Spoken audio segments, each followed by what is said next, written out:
Comment programmer ce thermostat XRH30W01? Nous devons savoir que ce thermostat est le thermostat qui gère uniquement la température. Nous avons l'entrée de tension. Ici, nous avons la sortie qui peut être la résistance chauffante ou bien une ampoule.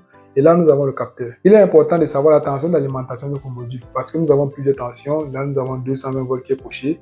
Nous allons l'alimenter à 220 volts. En ce qui concerne la programmation, une fois connecté, nous allons appuyer sur le bouton haut pour pouvoir voir la consigne basse, sur le bouton bas pour pouvoir voir la consigne haute. Une fois que nous avons notre valeur de consigne basse ou haute sur notre écran, nous pouvons appuyer longuement pendant 3 secondes sur l'une des touches pour pouvoir modifier. Elle va clignoter, ça veut dire que nous pouvons la modifier.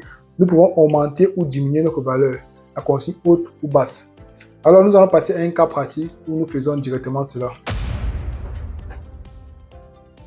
Notre cas pratique, selon le schéma que je vous ai présenté, là nous avons utilisé une ampoule connectée à la sortie de notre thermostat.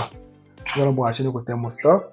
Là nous avons l'ampoule qui est allumée car la température est comprise entre la valeur haute et la valeur basse. Donc la température haute n'est pas encore atteinte.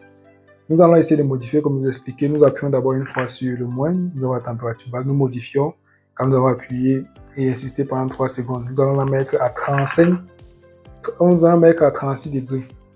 Là, nous avons mis à 36 degrés. Et maintenant, en ce qui concerne la valeur haute, comme je vous ai dit, on appuie sur en haut, sur le bouton bas, pardon.